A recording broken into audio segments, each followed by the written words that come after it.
जय हिंद प्यारे साथियों, स्वागत है आप सभी का एक बार फिर से खोटा किंग ऑफिशियल पे। आज के सेशन में हम लोग बात करने वाले हैं जेटेट एग्जाम का। ये होने वाला है 2016 का पेपर है ना। जेटेट 2016 का ये 6 to 8 का पेपर है। इससे पहले क्लासेस में हम बताए थे 1 to 5 के क्वेश्चंस को। 2016 में हुए जेटेट की परीक्षा में 6 to 8 में कैसे सवाल पूछे गए थे, आज हम इस लेक्चर में कवर करने वाले हैं उन सारे क्वेश्चंस को। तो चलिए शुरुआत करते हैं बिना किसी देरी के। पहले सवाल पे आते हैं। जो पहला सवाल पूछा गया है वो पूछा गया है फरीश डहर के लिखवैया केहत। फरीश डहर के लिखवैया केहत। तो फरीश डहर की अगर बात करें तो यह एक कहानी संग्रह है। कैसी रचना है ये? तो यह एक कहानी संग्रह है। कहानी संग्रह किसके द्वारा लिखा गया है? तो यह पंचम महतो के द्वारा लिखा गया है। किसके द्वारा लिखा गया है? पंचम महतो के द्वारा। अब यहाँ पे एक आध सवाल और आपसे पूछा हो सकता है कि बन सकता है। पंचम महतो के द्वारा लिखी गई है तो ये इसमें से कितनी रचनाएं हैं? तो बता दें कि यह कहानियों का संग्रह है। कैसी रचना है? इसमें से कहानी का संग्रह किया गया। कितनी कहानियों का? पहले तो इसमें 11 कहानी थे, बाद में इसमें 13 कहानियां हो गए, है ना। बाद में इसमें कहानियों की संख्या बढ़ करके कितने हो गए? 13 हो गए। इसके अलावे और क्या क्या सवाल यहां से बन सकता है? हो सकता है कि इसके प्रकाशन वर्ष से आपसे सवाल पूछ दे कि फरीश डहर के प्रकाशन बच्छर बतावा। तो 2001 में इसका जो वो पहला प्रकाशन हुआ था 2001 में, और दूसरा प्रकाशन 2021 में। प्रकाशक संस्था कौन सी है? तो बालिरी खोटा कमेटी बोकारो है। भूमिका लेखक कौन है? इस पुस्तक की भूमिका किसके द्वारा लिखा गया है? तो इस पुस्तक की भूमिका शिवनाथ परमाणिक ने लिखा है ना। शिवनाथ परमाणिक के द्वारा इस पुस्तक की भूमिका लिखी गई है। पंचम महतो जी के बारे में आप अच्छे से जानते ही होंगे। इनका जन्म 28 जनवरी 1949 ईस्वी को माराफारी बोकारो में होता है। इनके पिता का नाम गजाधर महतो और माता का नाम झूला देवी। खोटा रत्न सम्मान, अखरा सम्मान आदि सम्मान से इनको सम्मानित किया जा चुका है। और इनके एक रचना जो वो बार बार पूछे जाते हैं, मन चरैया। मन चरैया यह सवाल जो वो काफी बार पूछा गया है एग्जामिनेशन में कि मन चरैया केकर लिखल यात्रा वृतांत के पहिल किताब लागे। या कह सकते हैं कि यात्रा वृतांत का यह संग्रह है जिसमें से एक पुस्तक में कई सारी कहानियों को लिखते हैं तो उसको कहानी संग्रह कहा जाता है। जैसे कि फरीश डहर तो यहाँ पे कहानियों का संग्रह है। ठीक उसी प्रकार से मन चरैया भी एक पुस्तक है और इसमें से यात्रा वृतांत का, है ना, इसमें यात्रा वृतांत का संग्रह किया गया है। यानी एक से अधिक यात्रा वृतांत है। तो एक से अधिक है तो कितना यात्रा वृतांत है? कुल इसमें से 8 यात्रा वृतांत है ना। 8 यात्रा वृतांत है। वो कौन कौन से हैं? तो सभी के नाम भी हम आपको बता देते हैं। जैसे कि अंडमान यात्रा, काठमांडू डहरे, उज्जैनी यात्रा, तिरुपति हवाई यात्रा, कोणार्क यात्रा, जैसे कह सकते हैं कि इसमें से कुल 8 यात्रा वृतांत जो वो शामिल है। क्लियर हो गया? तो यहां से भी कई बार सवाल जो वो पूछे जाते हैं इस प्रकार से। तो इसका आंसर क्या हो जाएगा? आंसर हो जाएगा ऑप्शन बी, फरीश डहर के लिखवैया पंचम महतो लाथिन। अगला सवाल है दीदी जी कौन किताबें कहनी है? तो दीदी जी बता दे कि यह कहानी फरीश डहर से ही लिया गया है और इस कहानी को लिखा है पंचम महतो ने। दीदी जी कहानी के एक मुख्य पात्र है जिसका नाम है फूलमणि, है ना। फूलमणि जो कि दीदी जी कहानी जो मुख्य पात्र है वो दीदी जी ही है और जिसका नाम है फूलमणि वास्तविक नाम रहता है। लेकिन दीदी जी करके उसको पुकारू नाम दे देते हैं। सभी लोग गांव के लोग सभी को दीदी जी कहना स्टार्ट कर देती हैं। अगला सवाल बन सकता है सोंध माटी के प्रकाशन बच्छर बतावा। तो प्रकाशन वर्ष पूछ रहा है तो मतलब पहला प्रकाशन की बात किया जा रहा है ना। पहले प्रकाशन वर्ष की बात की जा रही है और पहला प्रकाशन वर्ष इसका जो है वो कौन सा हो जाएगा? 1990 इसका जो वो सही आंसर हो जाएगा। इस प्रकार के सवाल भी कई बार आपसे पूछे जाते हैं, है ना। चाहे वो सोंध माटी की बात करें, सोंध माटी पुस्तक में 1990 में पहला प्रकाशन और 2017 में दूसरा प्रकाशन होता है। 2017 में इसका दूसरा प्रकाशन होता है। विनोद कुमार जी की रचना है ये और जनजातीय भाषा अकादमी झारखंड सरकार कह सकते हैं कि इसका प्रकाशक संस्था के रूप में जाना जाता है ना। जनजातीय भाषा अकादमी झारखंड। आगे बढ़ जाते हैं अगले सवाल पे। और सोंध माटी की अगर बात करें तो यह कहानी और कविताओं का संग्रह है। इसको लिखा है विनोद कुमार ने। इसमें से 10 कहानी है और 31 कविताओं का संग्रह है। अगला सवाल है खोटा निबंध के प्रकाशन बच्छर है। खोटा निबंध के प्रकाशन। देखिए जब भी ऐसा सवाल पूछे और सिर्फ बोले कि प्रकाशन बच्छर है तो समझ लीजिएगा ये पहला प्रकाशन वर्ष आपसे पूछ रहा है। जहां पे कुछ भी जिक्र ना करे तो पहला प्रकाशन वर्ष होगा। हो सकता है अगर पहला प्रकाशन का ऑप्शन में ना हो तो आखिरी प्रकाशन वर्ष पूछ रहा होगा। तो इसका आंसर हो जाएगा ऑप्शन सी, इसका सही आंसर हो जाएगा। खोटा निबंध कैसी रचना है, तो यह निबंधों का संग्रह है और इसको लिखा है बीएन ओहदार ने, है ना। बीएन ओहदार सर के द्वारा इस पुस्तक को लिखा गया है और इसमें से कुल 12 निबंध है। पहले तो 12 निबंध थे, अब नया किताब है उसमें से कुछ निबंधों को ऐड किया गया है, लेकिन आपको अभी तक जो पढ़ना है वो 12 निबंध ही पढ़ना है, इसलिए आप भी 12 निबंध ही याद रखिए। सॉफ्ट है चल है से लेकर के हाँ मैं खड़ा हूं 12 निबंध है, वो 12 निबंधों को आपको याद रखने। जनजातीय भाषा अकादमी बिहार झारखंड इसके प्रकाशक संस्था है। 1990 में पहला प्रकाशन, 2016 में दूसरा प्रकाशन और 2022 में इसका तीसरा प्रकाशन आता है। तो इस प्रकार से चीजें आपको याद रखनी है।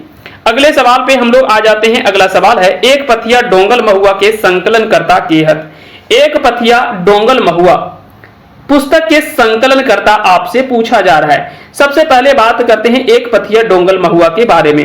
तो एक पथिया, पथिया मतलब क्या होता है, पथिया मतलब होता है छोटी टोकरी।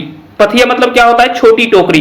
डोंगल मतलब क्या होता है, इधर उधर से चुन करके। और महुआ तो आपको पता ही होगा, है ना, क्योंकि ये कहीं ना कहीं झारखंड का राजकीय बड़ा ही पसंदीदा चीज है, जिसको कई लोग बड़े ही चॉइस से इसको एंजॉय करते हैं। तो महुआ आपको पता होगा कि महुआ से देसी शराब बनाया जाता है ना, महुआ से देसी शराब बनाया जाता है, तो ये तो आपको पता ही होगा। तो एक पथिया डोंगल महुआ, अब देखिए उन चीजों पे हम नहीं आना चाहेंगे। एक पथिया डोंगल महुआ में यहाँ पे है कि जिस प्रकार से एक टोकरी में महुआ को चुन चुन करके इकट्ठा किया जाता है, ठीक उसी प्रकार से यहाँ पे संतोष कुमार महतो जी ने एक एक कविता को चुन चुन करके एक किताब में संग्रहित किया और उस पुस्तक का नाम दे दिया एक पथिया डोंगल महुआ। ठीक है, इसका पहला प्रकाशन होता है 1990 में और इसका दूसरा प्रकाशन होता है 2005 में।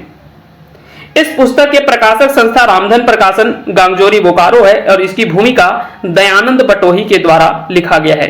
दयानंद बटोही, यह चीजें आपको याद रखनी है, यहां से भी सवाल जो वो पूछा जाता है। दयानंद बटोही के द्वारा इस पुस्तक की भूमिका जो वो लिखी गई है। क्लियर हो गया यहां से। इसमें से कुल 47 कविताएं हैं। कितनी कविताएं हैं, 47 कविता है। इसकी पहली कविता हामनी सब एक और इसकी आखिरी कविता बरेक दर है। आगे बढ़ जाते हैं अगले सवाल पे। अगला सवाल है छुआ दुलार कविता लिखवैया केहत। छुआ दुलार, ये आपको कविता अच्छे से याद होगा। जब आपने भुवनेश्वर दत्त शर्मा व्याकुल जी की जीवनी पढ़ी होगी तो वहां पे इस कविता के बारे में जरूर आपने पढ़ा होगा।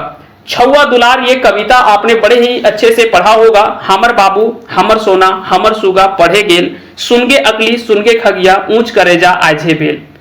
तो ये कविता आपने जरूर पढ़ा होगा, है ना। और ये किसकी पंक्ति है, तो यह पंक्ति जो लिखा गया है वो भुवनेश्वर दत्त शर्मा व्याकुल जी की पंक्ति है ना। हमर बाबू हमर सोना हमर सुगा पढ़े गेल, सुनगे अकली सुनगे खगिया ऊंच करेजा आजे बेल। दंड में धोती हाथ में पोथी, छेहे अंगा मथ में तेल, ठुमकी ठुमकी डहरे चल रहे, देखी के अंखिया तिरपित भेल। पाटी चीरी सीथा चमकल, देले काजर दुइयो आंखिए, स्कूलवा में बाबू भगनी के छुएन संगे खेले खेल, सुनगे अकली सुनगे खगिया ऊंच करेजा आजे भेल। गिरहस्थ के बेटा हर जोतवा, बोने बोने चरावे गाय, डंडवे भगवा मथ में फेटा, फेटा मतलब पगड़ी। घाटा लपसी मठा खाए, ओठे खैनी पिचपी थूके, घर बाहर अंगना खरिहान। हमर बाबू हमर सोना हमर सुगा पढ़े गेल, सुनगे अकली सुनगे खगिया ऊंच करेजा आजे भेल। तो ये कविता की पंक्ति है जो कि आपको काफी ज्यादा कह सकते हैं कि कहीं ना कहीं ये दर्शाता है कि उस समय कवि केवल सामाजिक चीजों को या तो कह सकते हैं कि केवल खाम ख्याली या काल्पनिक चीजों को ही कविता में नहीं लिखते थे, वो हर समस्याओं को समाज की हर समस्या को वो अपनी कविताओं में रखते थे। ये कहीं ना कहीं लोगों को जागरूक करता है कि अपने बच्चों को कैसे पढ़ने के लिए उत्साहित किया जाए, इस कविता से सीखा जा सकता है। और ये कविता जो है वो भुवनेश्वर दत्त शर्मा व्याकुल जी के द्वारा लिखी गई है। आगे बढ़ जाते हैं अगले सवाल पे। अगला सवाल है भाई बहन के शुभ्र प्यार के प्रतीक परब करम शीर्षक निबंध कौन किताब में छपल है? तो भाई बहन के शुभ्र प्यार के प्रतीक परब करम, ये आपको पता होगा खोटा निबंध में एक निबंध है जो कि छठा या सातवां निबंध होगा, जो भी होगा उसमें से आपको पढ़ने के लिए दे रखा है। दो यहाँ पे पर्व के बारे में इस निबंध में दिया हुआ है, एक भाई बहन के शुभ्र प्यार के प्रतीक परब करम और एक वो है फूल के परब, फूल कर परब सरहुल अर्थकर प्रासंगिकता। ये दो निबंध आपको खोटा निबंध में पढ़ने के लिए दे रखा है जो कि पर्व त्योहार से संबंधित है। बाकी की चीजें आपको अच्छे से समझ में आ गए होंगे। आगे बढ़ते हैं, अगले सवाल पे आते हैं। क्वेश्चन नंबर 8 सवाल पूछ रहा है कि माय के लोर शीर्षक कहानी कौन किताब में छपल है? अब देखिए, माय के लोर और एक है बोनेक लोर, बोनेक लोर और एक है माय के लोर। अब ये दोनों में कई बार कंफ्यूजन हो जाता है, एक है बोनेक लोर और एक है माय के लोर। बोनेक लोर जो है ये छाहर में छपा हुआ कहानी है, छाहर पुस्तक जो है उसमें से चित्रंजन महतो चित्रा ने इस कहानी को लिखा है। जबकि माय के लोर की अगर बात करें तो सौंध माटी पुस्तक में यह छपा हुआ है। क्लियर हो गया? तो माय के लोर की अगर बात करें, माय के लोर की अगर बात करें तो यह सौंध माटी पुस्तक में छपा हुआ है जिसको विनोद कुमार जी के द्वारा लिखा गया है, और बोनेक लोर छाहर पुस्तक में है। चलिए आगे बढ़ जाते हैं अगले सवाल पे। अगला सवाल है खोटा भाषा वाल्मीकि केकरा कहल गेल है। अब देखिए यहां से सवाल जो वो कई ऐसे सवाल हैं जो कि पूछे जाते हैं आपको एग्जामिनेशन में बार बार। यहां पे क्या है कि ए.के. झा जी पानुरी जी को कई सारे उपनाम से उनको जो वो सम्मानित किया गया। तो ऐसे में क्या है कि सवाल पूछे जाते हैं कि यह उपलब्धि या कह सकते हैं कि यह उपनाम किसके द्वारा दिया गया है। कई बार सवाल पूछा जाता है, तो पानुरी जी को किसके द्वारा पहली बार खोटा के वाल्मीकि कह करके संबोधित किया था, यह सवाल जो वो पूछा जा सकता है। पानुरी जी को पहले इनके बारे में हम बता दें, उसके बाद में उपनाम पे हम लोग आएंगे। पानुरी जी का जन्म, इनका उपनाम चिनिवास था। खोटा के पुरोधा, खोटा के नागार्जुन, खोटा के भीष्म पितामह, बरवाडक अखय बोर, खोटा के नागार्जुन, खोटा के और भी कई सारे उपनामों से इनको जो वो भीष्म पितामह विश्वनाथ दशोंधी राज ने कहा था। इनका जन्म 25 दिसंबर 1920 ईस्वी को, है ना, पानुरी जी का जन्म 25 दिसंबर 1920 ईस्वी को बरवा अड्डा धनबाद में इनका जो वो जन्म होता है। तो आपको पता होगा बरवा अड्डा धनबाद में जन्म इनका होता है, और इनके पिता का नाम आपका शालिग्राम पानुरी था, है ना, शालिग्राम पानुरी था। ठीक है, मुरलीधर परमाणिक उनके पिता का नाम, शिवनाथ परमाणिक जी के पिता का नाम था। चलिए, और इनकी माता का नाम दुखनी देवी, ये भी नाम आपको याद रखने हैं। इनको वाल्मीकि, खोटा के वाल्मीकि जो कहा था वो किसके द्वारा कहा, किन्होंने कहा था?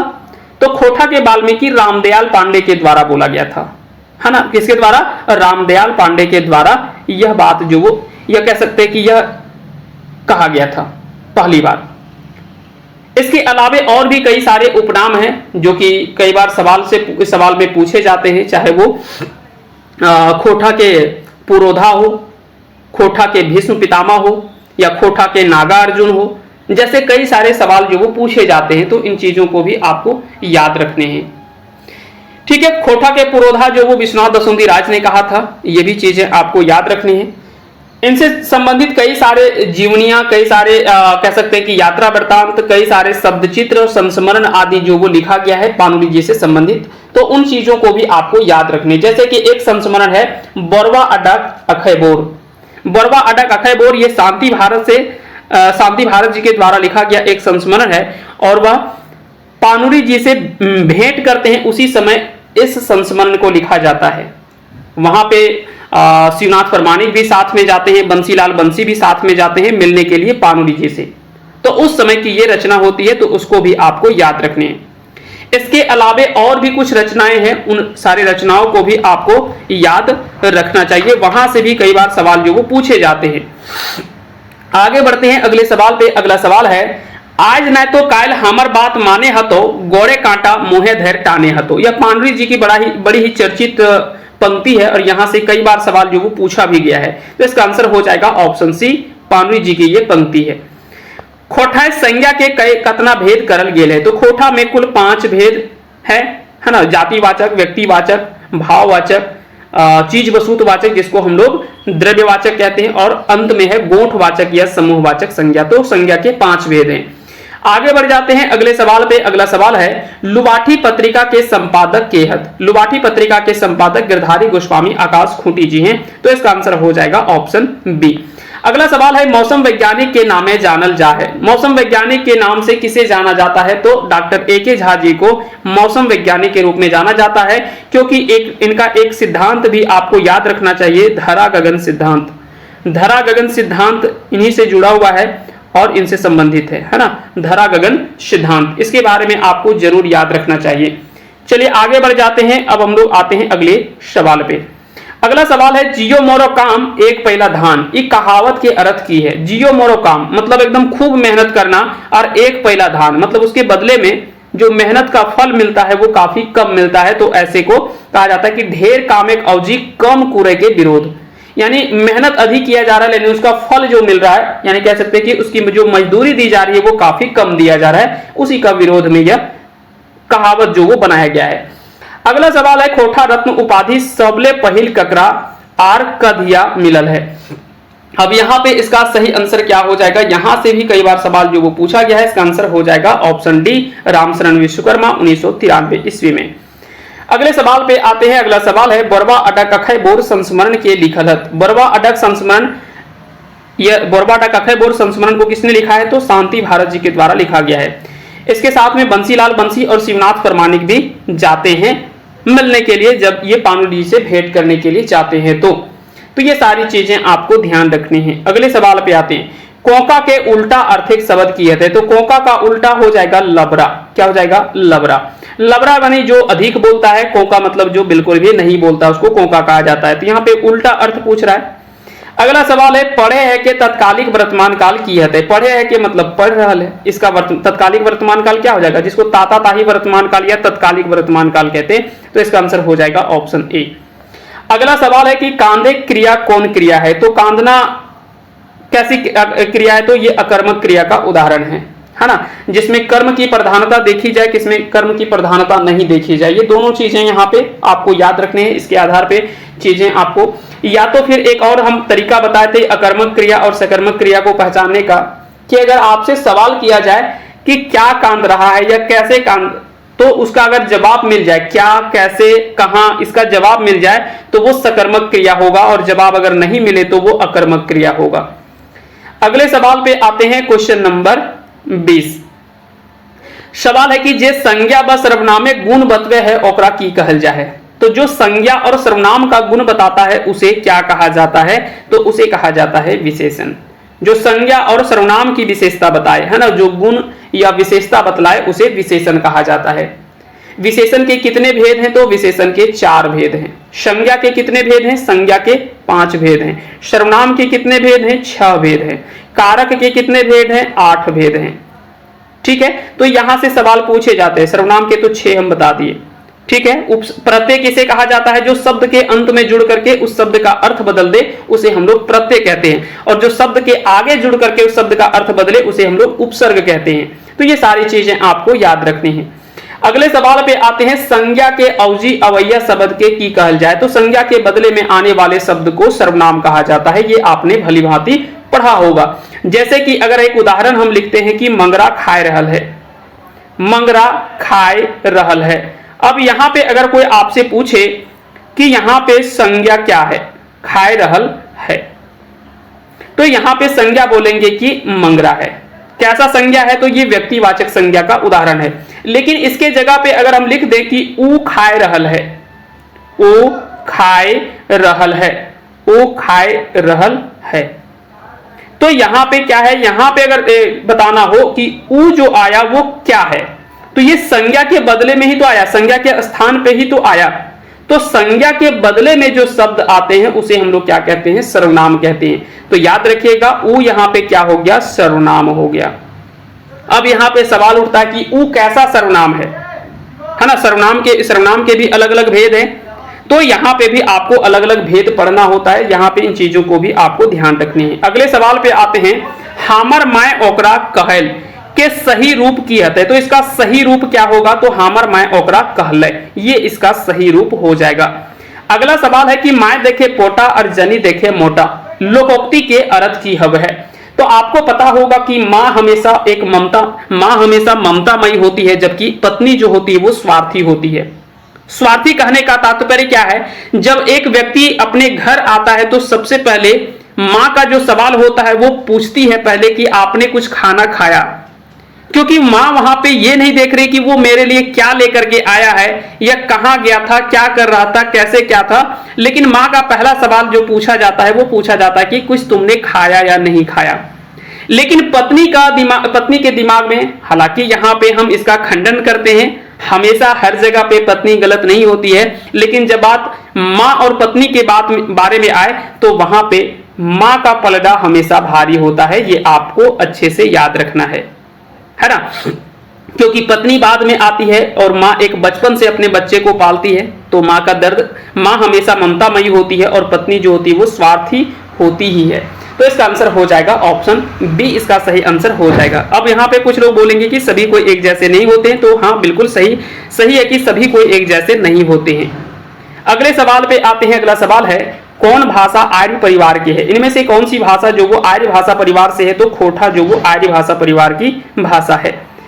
अगला सवाल है, अब यहाँ पे कुछ और भी दे रखा है ऑप्शन, जैसे खड़िया जो वो खड़िया, मुंडारी, कुड़ुख तो आपको पता होगा ये आता है द्रविड़ भाषा परिवार में, ये आता है द्रविड़ में, ये आता है ऑस्ट्रो एशियाटिक भाषा, है ना, ऑस्ट्रो एशियाटिक भाषा परिवार के अंतर्गत आएगा खड़िया और मुंडारी, जबकि खोटा जो वो आर्य भाषा या भारोपीय भाषा परिवार के अंतर्गत आता है। तो ये सभी चीजें आपको याद रखनी है। कुड़ुख और माल्टो जो वो द्रविड़ भाषा परिवार के अंतर्गत आता है। कोनो शब्दिक टोना, कोनो शब्दिक पाछू जुत के ओकर माने बदल दे ओकरा की कहल जाए, तो उसे हम लोग प्रत्यय कहते हैं। और जो शब्द के शुरुआत में जुड़ करके उसका अर्थ बदल दे उसे हम लोग उपसर्ग कहते हैं। बाकी समास और कारक आपने पढ़ा होगा। समास के भेद में अगर बात करें तो कई जगह पे 7 भेद मिलेंगे, कहीं कहीं पे 6 भेद देखने को मिलते हैं, लेकिन 7 भेद नए समास को ऐड करके अगर जोड़ते हैं तो 7 भेद होते हैं। कारक के 8 भेद होते हैं, ये आपको याद रखने हैं। चलिए अगले सवाल पे आते हैं, क्वेश्चन नंबर 26। खोठा पहेली के कहल जाए तो खोठा में पहेली को क्या कहा जाता है? यह सवाल जो है वो पूछा गया है। तब देखिए पहेली को किस नाम से जाना जाता है? तो आहना आपको पता होगा कि मुहावरा को कहा जाता है। आहना जो है वो मुहावरा को आहना कहा जाता है। पड़तर जो वो लोकोक्ति को कहा जाता है ना, पड़तर जो वो लोकोक्ति को कहा जाता है। हियाली जो वो आसान पहेली को हियाली कहा जाता है, और कठिन पहेली को फांकी कहा जाता है। कठिन पहेली को फांकी कहा जाता है। कठिन पहेली को फांकी कहा जाता है। यहां से भी कई बार सवाल पूछा जाता है। इसके अलावे पड़तर को लोकबाइन, और भी इसके अलावे मुहावरा को भी अड़गाही, एक और नाम है अड़गाही, अड़गाही, ठीक है, अड़गाही के नाम से भी जाना जाता है मुहावरा को। तो ये कुछ ऐसे शब्दावली हैं जिनको आपको याद रखना है। यहां से भी कई बार सवाल जो वो पूछे जाते हैं। अगले सवाल पे आते हैं। अगला सवाल है, उड़ीस महात्म निबंध कौन किताबें छपल है? उड़ीस महात्म निबंध कौन किताबें छपल है?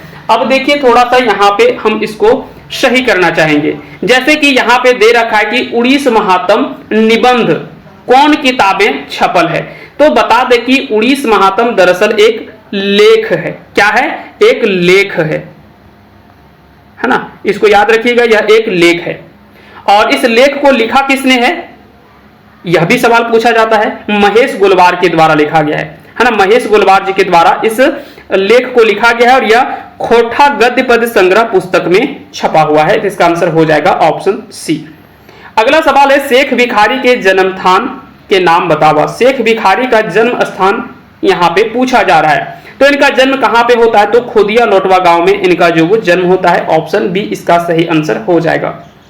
यहां से और भी कुछ सवाल पूछे जा सकते हैं, और भी सवाल पूछे जा सकते हैं, और बिल्कुल पूछे जा सकते हैं। क्या पूछा जा सकता है कि शेख भिखारी के जीवनी के लिखल है।